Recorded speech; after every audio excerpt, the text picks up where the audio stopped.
Le domaine que je suis plus spécifiquement, c'est la révolution du passage au pilotage par les données et les algorithmes. C'est sans doute un phénomène en émergence qui n'est pas nouveau dans l'espace-temps, puisque les questions d'intelligence artificielle ont été posées dans leur concept dès les années 50, mais dont on voit une vraie révolution des usages, avec une multiplication de solutions pratiques, d'aide au diagnostic, d'accompagnement de fonctions support de la relation de soins. On vit une révolution de l'IA en santé, il faut essayer de la comprendre, de l'accompagner. Le sujet de la télémédecine, c'est un sujet sur lequel, avec d'autres, on s'est beaucoup mobilisé.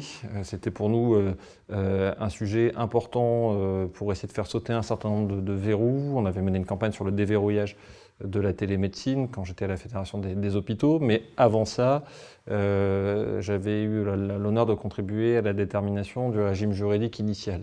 Ce qu'on constate, c'est qui était en 2009-2010.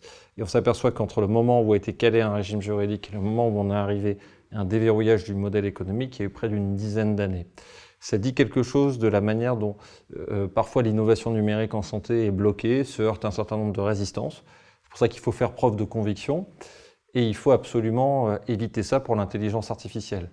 Il faut éviter le travers français de parfois mettre ceinture et bretelles de réglementation d'une part, et puis d'autre part faire confiance à la créativité des acteurs professionnels, des acteurs économiques pour porter l'innovation. On a un plan santé qui comprend un chapitre très important sur la partie numérique. Il faut le saluer, c'est utilisé comme un vecteur majeur de transformation du système de santé. Ça n'a pas été toujours porté dans ces termes à des étapes antérieures, donc c'est assumé et c'est une bonne chose en soi.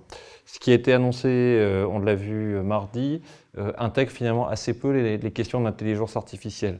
Je ne pense pas qu'il faille le critiquer parce que les autorités ont eu l'occasion déjà de s'exprimer sur ces questions à l'occasion de la remise du rapport Villani. Et puis il y aura d'autres étapes importantes. Dès les prochains jours, l'avis du Conseil consultatif national d'éthique qui intégrera cet aspect en préparation de la révision bioéthique, et puis le rapport de Dominique Polton sur la mise en place d'un Health Data Hub. C'est après, sans doute, qu'il faudra forger les termes d'une véritable stratégie française d'intelligence artificielle en santé.